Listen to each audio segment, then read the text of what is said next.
احادیث میں موجود ہے 100 جنتیں ہیں. اگر اللہ ساری مخلوق کو ایک جنت میں جمع کرے تو ساری مخلوق ایک جنت میں آ جائے.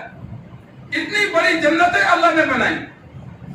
ایک درخت کے عربی عمدہ گھوڑا 100 سال دوڑتا رہے اس درخت کا سایہ ختم نہیں ہوگا.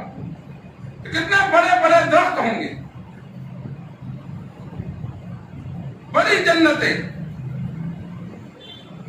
سونے کی اینٹ، چاندی کی اینٹ، کارا مشک کا، کنکر، یاقوت موتی کے، مٹی زعفران کی. آج ہم 1 تولہ زعفران نہیں خرید سکتے، سونا 1 تولہ نہیں خرید سکتے. تو جو جنت دنیا سے 10 گنا بڑی اور بڑی ہی سونے چاندی سے ہوگی. جو حوریں ملیں گی، حدیث میں آتا ہے آپ صلی اللہ علیہ وسلم نے فرمایا اگر حور آسمان سے زمین کی طرف جھانکے تو مشرق سے مغرب تمام زمین کو روشن کر دے. آج دنیا کی عورت کے پیچھے ہم مرتے ہیں جی بڑی خوبصورت ہے، بلب بند کر دو تو وہ بھی نظر نہیں آتی. لیکن جنت کی حور کیسے ہوگی؟ یوسف علیہ السلام کے حسن کی لوگ مثالیں دیتے ہیں کہ وہ جب چلتے تھے تو اندھیری رات میں روشنی پھیل جاتی تھی. ایسا اللہ نے ان کو حسن دیا تھا. تو جنت کی حور کا حسن بھی ایسا. آپ صلی اللہ علیہ وسلم نے فرمایا اگر وہ آسمان سے زمین کی طرف جھانکے صرف دیکھے تو اللہ مشرق سے مغرب تک زمین کو روشن کر دے اور پوری زمین کی فضا خوشبو سے بھر جائے. جس کے دیکھنے میں اتنی لذت ہوگی اس کے ساتھ رہنے میں کیا لذت ہوگی. یہ وہاں جنت میں اللہ تبارک و تعالی جنتیوں کو عطا کرے گا. جس طرح جنت بڑی ہے اس طرح جہنم بھی بڑی ہے. آج جو ہم مذاق کرتے ہیں نا اللہ معاف فرمائے اللہ معاف فرمائے کہ جنت میں جگہ نہیں ہے، کئی مذاق کرتے ہیں، یہ کفریہ کلمات ہے. قرآن مجید فرقان حمید سورۃ القاف میں موجود ہے یوم نقول لجہنم هل امتلأت وتقول هل من مزید. ساری مخلوق کو جس نے جہنم میں جانا تھا رب ڈال کے پھر بھی جہنم سے پوچھے گا هل امتلأت، کیا تو بھر گئی؟ جس نے جہنم میں جانا تھا سب کو ڈال کے اللہ پوچھے گا کیا تو بھر گئی؟ وتقول هل من مزید، وہ آگے سے کہے گی یا اللہ اور بھی بھیج، اور بھی بھیج، اور بھی، بری نہیں. اور یہ 4 فٹ کا قد نہیں ہوگا. جہنم میں انسان جب جائے گا کفار کے بارے میں حدیث میں موجود ہے کہ اس کی ایک داڑھ احد پہاڑ کے برابر ہوگی. یہ داڑھ ہماری کتنی چھوٹی سی ہے، کفار کی ایک داڑھ احد پہاڑ کے برابر.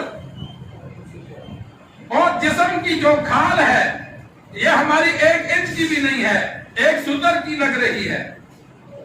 لیکن جہنم میں یہ کھال 3 دن کی مسافت کے برابر موٹی ہو جائے. مکہ اور مدینہ کتنی بڑی جگہ ہے، یہ 3 دن کا سفر ہے مکہ سے مدینہ.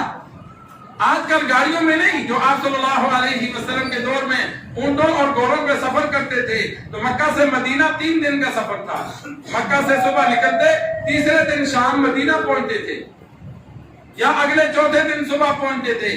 یہ ان کی ترتیب تھی.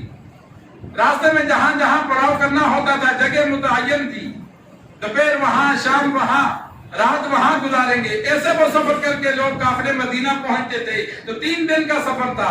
تو حدیث میں موجود ہے کہ کافر کے جہنم میں بیٹھنے کی جگہ مکہ اور مدینہ کے برابر ہو. ایک کافر اتنا موٹا ہوگا کہ مکہ اور مدینہ کی جتنی جگہ کو وہ جہنم میں گھیرے گا. زبان کئی میل لمبی نکالے گا، جب چیخے گا زبان کئی میل لمبی نکالے گا. اور جہنم کے اژدہا، جہنم کے جانور، جہنم کے کیڑے مکوڑے وہ اس کو رونتے پھریں گے. اور جہنم کا انسان تھوڑی دیر بیٹھ کے سوچے کہ اوپر آگ، نیچے آگ، دائیں آگ، بائیں آگ. دنیا کی آگ میں نظر آتا ہے، جہنم کی آگ میں نظر بھی نہیں آتا. کافر کو بھی اپنا جسم نظر نہیں آئے گا. دنیا کی آگ میں اگر انسان زندہ ہو مرے نہ تو نظر آتا ہے، لیکن جہنم کی آگ میں نظر نہیں آئے گا. اور وہاں موت بھی نہیں، دنیا کی آگ میں تو موت ہے. آپ صلی اللہ علیہ وسلم نے فرمایا اللہ تبارک و تعالی نے 1000 سال جہنم کو جلایا تو وہ سرخ ہو گئی، پھر 1000 سال آگ کو جلایا تو وہ سفید ہوئی، پھر 1000 سال مزید جلایا تو وہ کالی سیاہ ہو گئی، اب وہ ہمیشہ کے لیے سیاہ ہے۔ دنیا کی آگ میں روشنی ہے، جہنم کی آگ میں روشنی نہیں ہے۔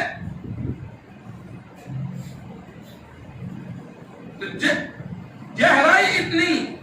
آپ صلی اللہ علیہ وسلم ایک مرتبہ مدینہ میں بیٹھے تھے، تو جس طرح کوئی بھاری چیز زمین پر گرتی ہے، چٹان، تو اس طرح کی آواز آئی۔ اللہ نے آواز سنوائی۔